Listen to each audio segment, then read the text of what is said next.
और अब चलिए खबरों का रुख करते हैं विस्तार से। महासमुंद के 15 गांव के खेत काले धुएं से बुरी तरीके से प्रभावित हो गए हैं।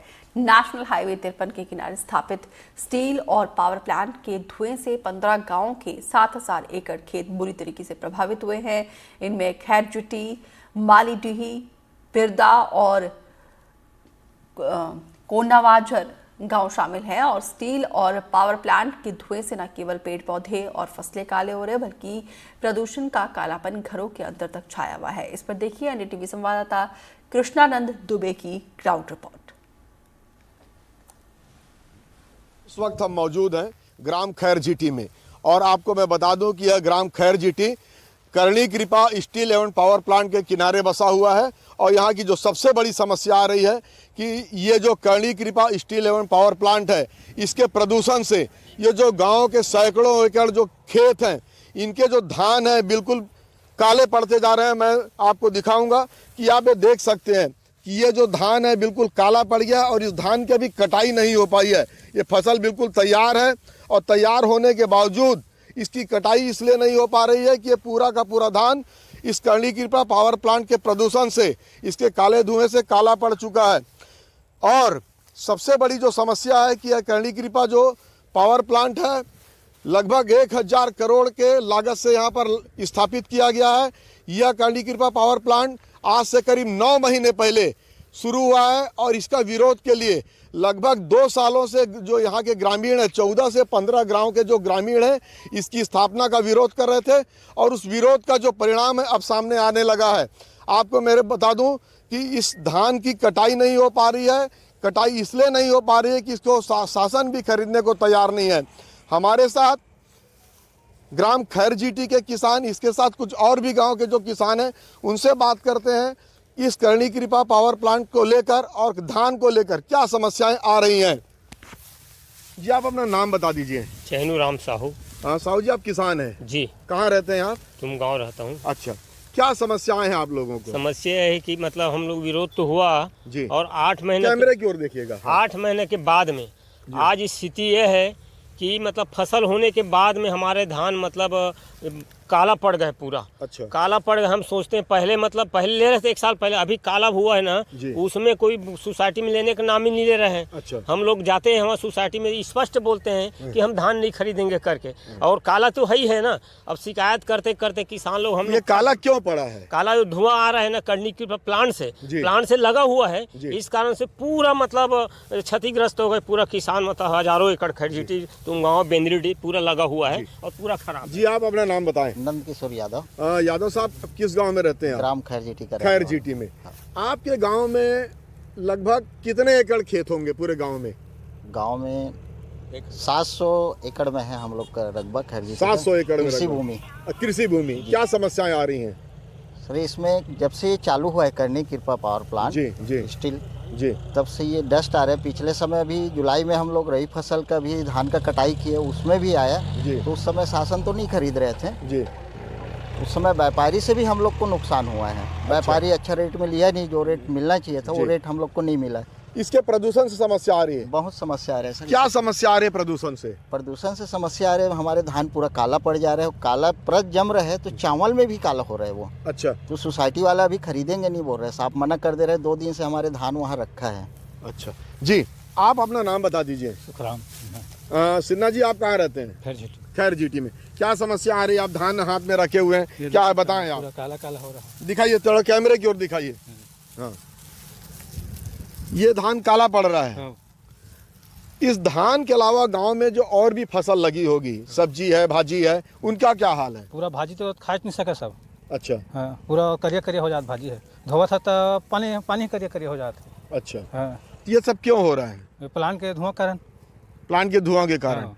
आप ये बताएं कि आसपास के कितने गांव इससे प्रभावित हैं? इस जगह कम से कम 8-10 गाँव प्रभावित है। 8-10 गाँव प्रभावित है। हाँ। सबकी यही समस्या है? जी आप अपना नाम बताएं। बिसरू राम सिन्हा नाम है। अच्छा, कहाँ रहते हैं सिन्हा जी? खैरजीटी रहता हूँ। खैरजीटी।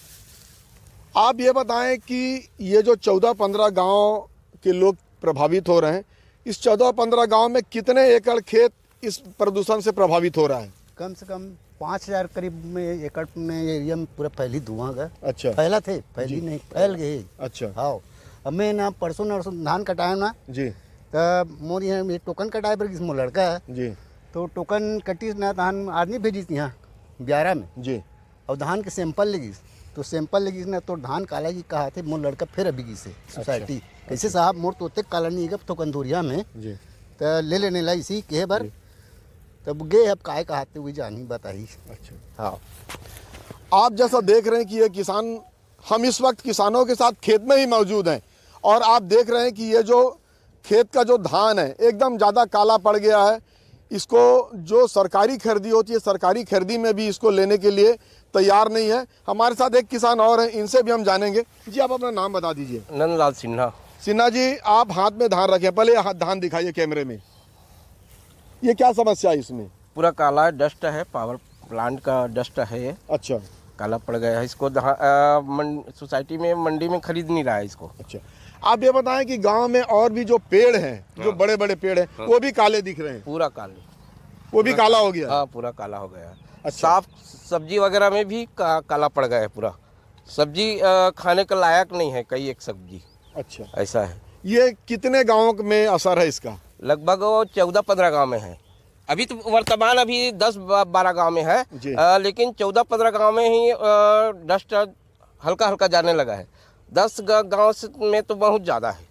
आप ये बताएं कि फसल के अलावा जो घर है, घर की दीवारें हैं, घर के अंदर का जो कमरे हैं, इनका क्या हाल है? सब वही यही है हाल है, सब काला हो रहा है? हाँ, सब काला हो रहा है। जैसे अब सुबह उड़ते हैं ना, आंगन में रेंगते हैं तो पैर में पूरा काला हो जाता है। जैसा कि आपने देखा कि हम 5 किसानों से बात की, अलग अलग गाँव के लोग थे, किसान हैं। इनका समस्या एक ही है कि इस प्रदूषण से जो सब्जी भाजी है, जो धान की फसल है, इसके साथ साथ जो पेड़ पौधे, बड़े बड़े जो पेड़ हैं, मैं उन पेड़ों को भी आपको दिखाऊंगा कि पूरे के पूरे काले पड़ गए। एक सवाल और हम लेते हैं।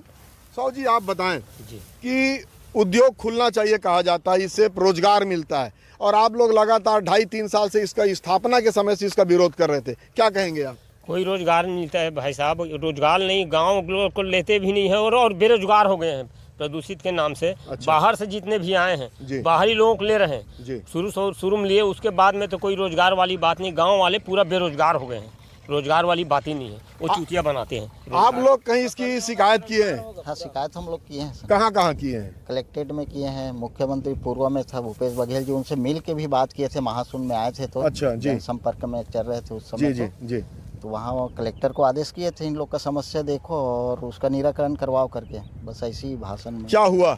कुछ नहीं हुआ।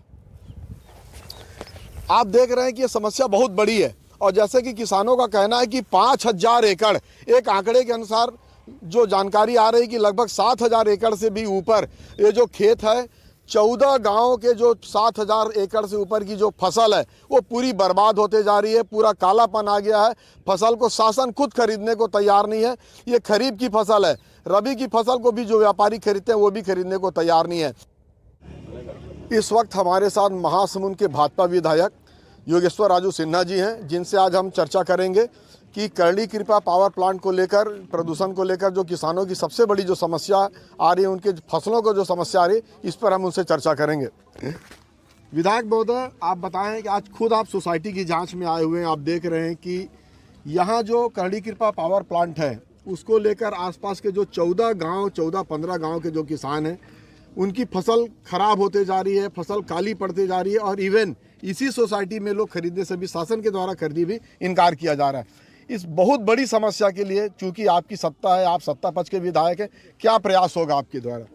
देखिए, यहाँ पर ये प्लांट के लगने से एक तो फसल में कमी आ रही है। जहाँ पर 20 कुंटल 25 कुंटल धान होना चाहिए, यहाँ पर लगभग 12-15 कुंटल में ही सीमित हो जा रहा है। जब धान का जब फूल निकलता है उस समय उसका राखड़ गिरने से पहला तो 25% हमारा जो धान नहीं लग पा रहा है, फसल नहीं लग पा रहा है। उसके बाद जब धान ले दे के उसको बचाते हैं तो उसके बाद में फिर ये हो रहा है कि कालापन, जो काला राखड़ गिरता है उससे धान में चिपक जा रहा है। अब यहाँ पर सोसाइटी प्रबंधक का कहना है और यहाँ पर जो हमारा अध्यक्ष बने उनका कहना है कि उसमें राखड़ चिपकने से धान के वजन अधिक हो रहा है। और जब उसको हम, मेरे साथ में है हमारे भाई राइस मिलर है और हमारे भारतीय जनता पार्टी के नेता है रमेश साहू जी, उन्होंने जब धान को रगड़ के देखा कि क्वालिटी क्या है, तो उसमें धान की क्वालिटी, चावल की क्वालिटी बहुत कमज़ोर है। अब चावल भी काला पड़ गया है। इसके लिए हम शासन से बात करते हैं। हमारी बड़ी बहनी रूपमारी चौधरी जी जो सांसद है, उन्होंने केंद्रीय मंत्री के पास ये बात रखा हुआ है और मैं भी बहुत जल्द केंद्रीय मंत्री से मिलने जा रहा हूँ और मैं कलेक्टर से भी इस मैटर में बात करूँगा और जो भी इस विभाग के पर्यावरण के जो मंत्री है ओपी चौधरी जी से भी हम बात करेंगे, उद्योग मंत्री से भी बात करेंगे और इनके सचिवों से बात हो चुकी है। निश्चित रूप से इस करनी की पास से हम ये कहते हैं उसका प्लान का विरोध नहीं है, लेकिन उन्होंने जो राखड़ निकाल रहा है उसका विरोध है। यह हमारे किसानों को जो फसल की क्षति हो रही है लगभग 25 से 35% का उसका मुआवजा देना पड़ेगा हर साल, ये हमारी मांग रहेगी। एनडीटीवी के लिए महासमुंद से कृष्णानंद दुबे।